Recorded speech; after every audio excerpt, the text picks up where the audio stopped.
Alright, so this is going to be part 2 to which Deku is the strongest. So with that being said, let's just roll the intro. Treat a bad bitch like she average. I'm a savage, no hoe, what you want, do. I'm about cash if the raw fast. I'ma get that little nigga by any means. Alright, so in the last part we got through 9 through 5. So this one we're going to do the top 4. And we're actually going to start off the list with the number 4 spot, which is Black Light Deku. So, like I said in the last video, everything past 5 or 5 and above is basically the strongest character in My Hero if they were to be an actual character. So Blacklight Deku is no exception. He is one of the most he has the most like survival. He has one of the most like greatest survival with his like regeneration and his defense, right? But the thing that puts him above someone like Black Bolt is that he constantly mutates and he constantly gets stronger through consuming foreign DNA. And we see this throughout the series where he gets new DNA and gets stronger and stronger. And depending on how much biomass, he can regenerate a lot more. We see this in Prototype where Alex Mercer was literally right next to a nuclear bomb and it exploded and he survived, right? Typically something like that would have, annihilated him. There would be no trace of him. It'd be nothing but ash, but he was able to survive and he consumed one pigeon, which shouldn't, it's like nowhere near the amount of biomass needed for a human, but he was able to come back.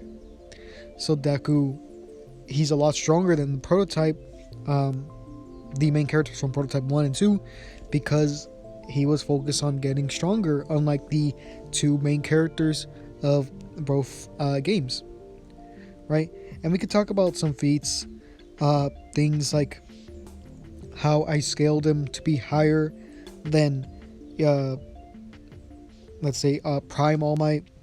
Not only that, but he has things like muscle mass, where he's able to basically increase his strength, like as a multiplier.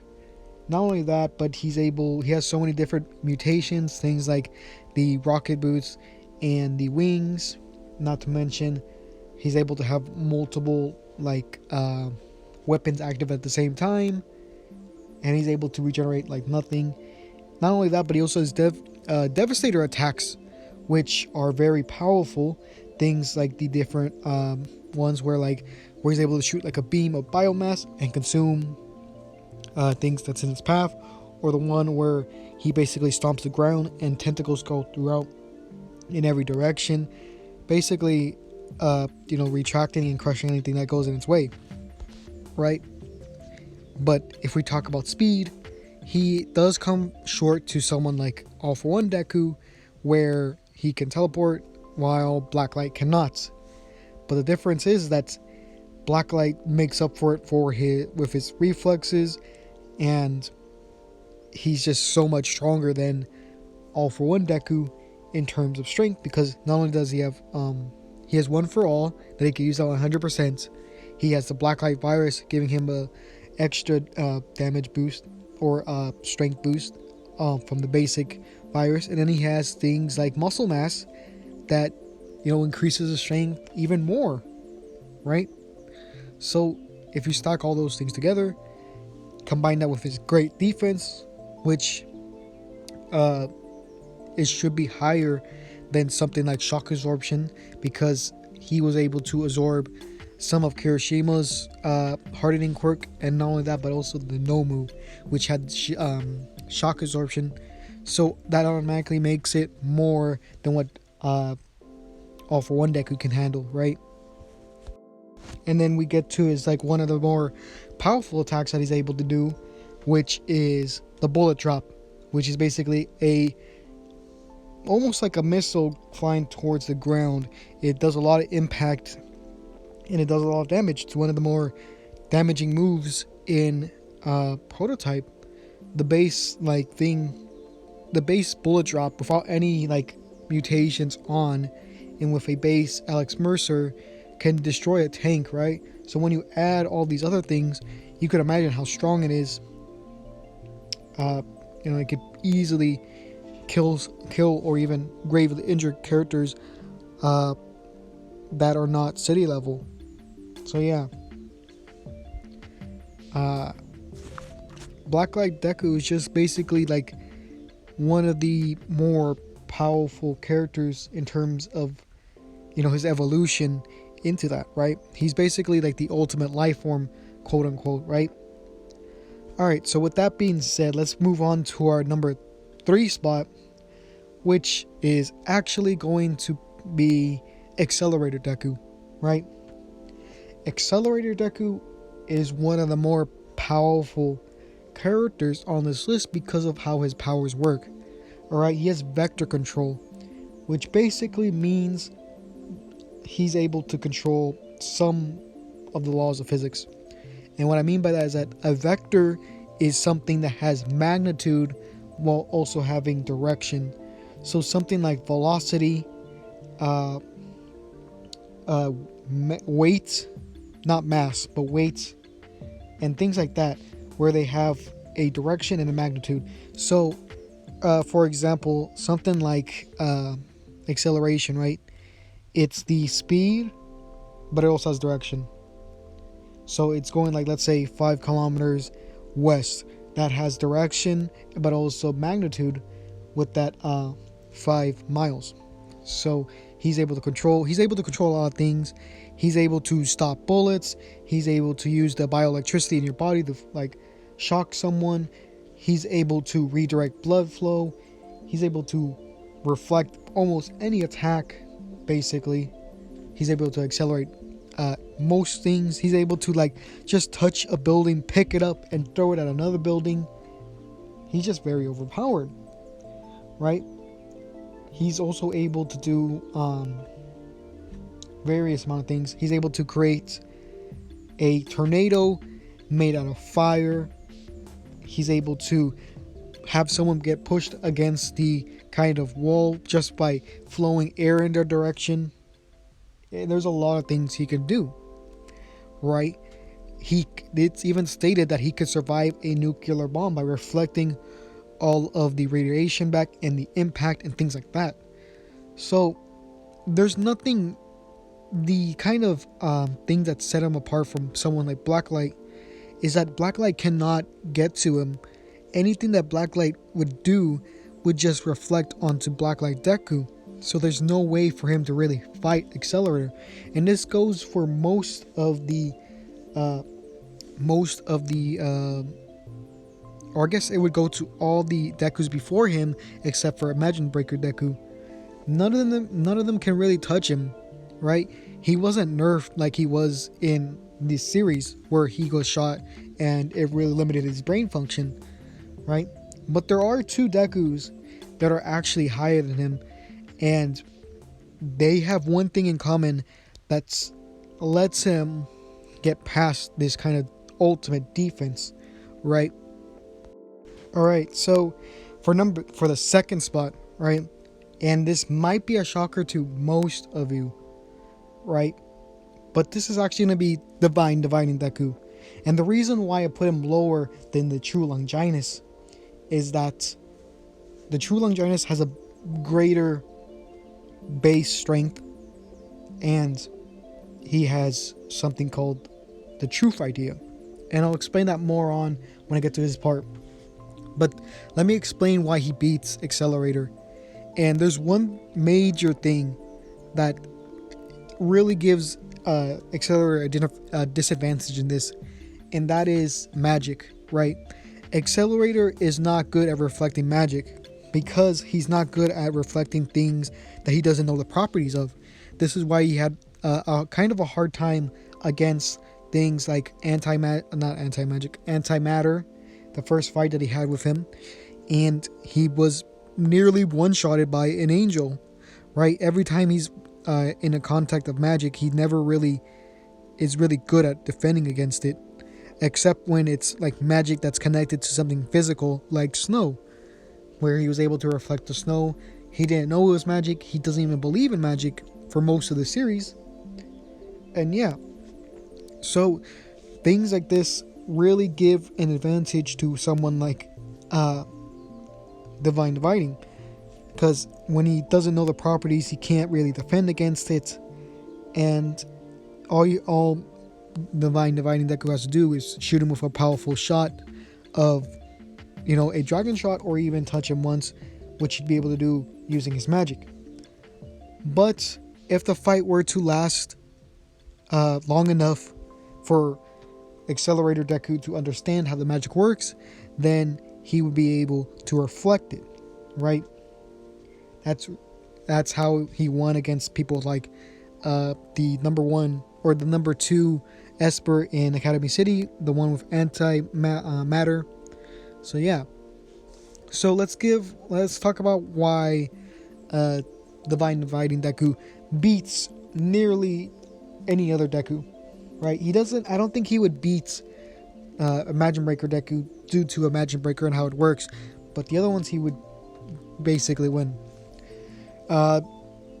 Okay, so his power is to divide someone else's power by 2, and his other power that he has is to multiply his power by 2, right?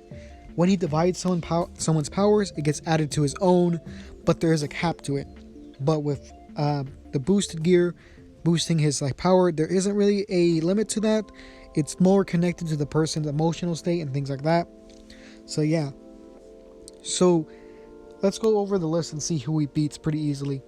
So the D4C Deku, he would need to touch him once and then divide his power constantly. This would also work with the D4C, the stand itself, because it's not really a stand, it is a quirk in my what if, so it'd be easily overpowered like that. And if Deku were to change himself out with an alternate version of himself, he'd be able to use a compression divider to erase him from existence. So All For One Deku, same thing, he could divide his power and boost himself. When he divides someone's power, it divides all factors of the power. This would include regeneration and shock absorption and things like that. Bond Deku, again, he could use a compression divider to erase him from existence, and he's a lot faster and a lot stronger. Black Bolt, same thing, he could divide his power. Black Light Deku, you see how it goes, right? And I already explained Accelerator. So that you could see why it's kind of an unfair matchup between them.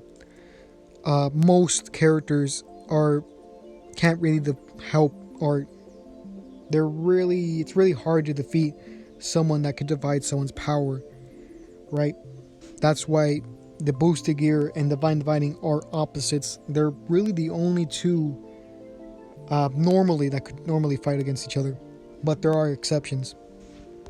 Alright, so we get to our number 1 spot, and you guys already know what it is, and our number 1 spot goes to the True Longinus Deku, right? You might be saying okay, what's so special about this one that beats all the others, right? So the True Longinus, let me give you some perspective. You could see how powerful the boosted gear and divine dividing is, right? And those are mid-tiers, right? Mid-tier Longinus. So you might be wondering, okay, if those are mid-tier, what's a high-tier Longinus? And the strongest Longinus, and the first one, is actually called the True Longinus, which is number 1. And there's multiple reasons why. Right? The base power that you get from the True Longinus is a lot higher than the boosted gear and divine dividing. You could see this with the fight with Issei, where the user of the True Longinus was easily defeating Issei, and the only reason why Issei was able to win or kind of defeat him was through some tricks, doing fake outs and things like that, right? I'm not saying that it's impossible for the divine dividing or the boosted gear to beat him. I'm just saying it's a lot harder, right? Those take more time to prepare, while the True Longinus is OP off the start. So yeah, we could go through the different treasures that it has, such as the kind of there's the female treasure, which basically, if you're a female character, you're basically gonna get defeated because it takes away your powers. for a short period of time. There's things like the horse treasure that lets you teleport, the elephant treasure that lets you lift almost anything, the kind of pearl treasure that lets you deflect attacks, the general shot or the general treasure that lets you do a very powerful attack, and so on and so forth, things like that, right? And that's not even the balance breaker, right? We don't even know what the balance breaker looks like or even is, right?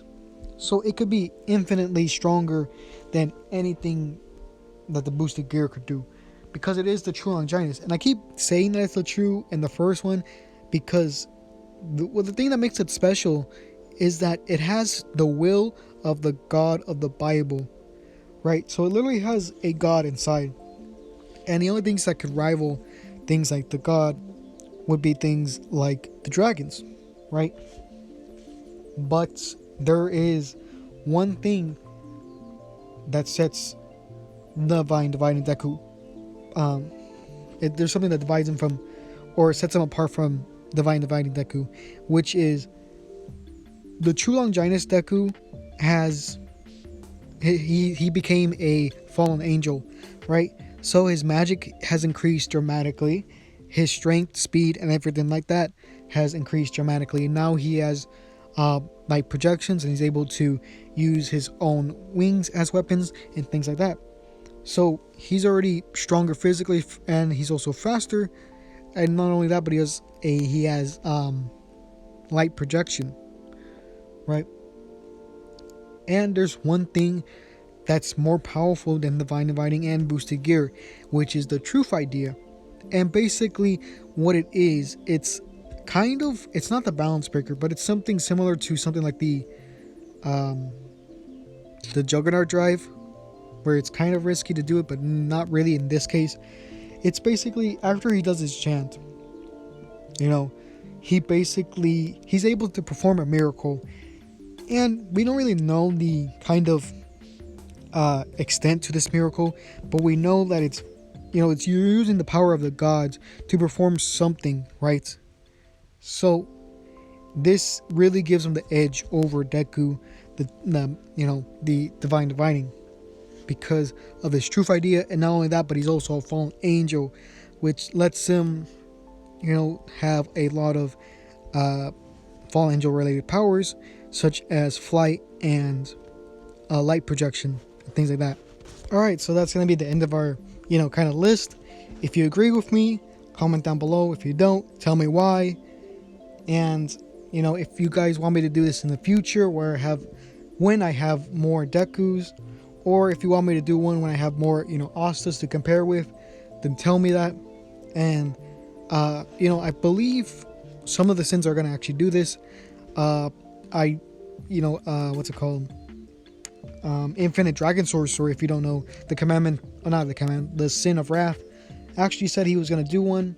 So, subscribe to him and check him out to see when he posts that, if you're interested in that kind of content. And with that being said, I hope you liked it. Subscribe for more. Maybe I'll do one in the future. So with that being said, this is going to be the end of the video. So yeah.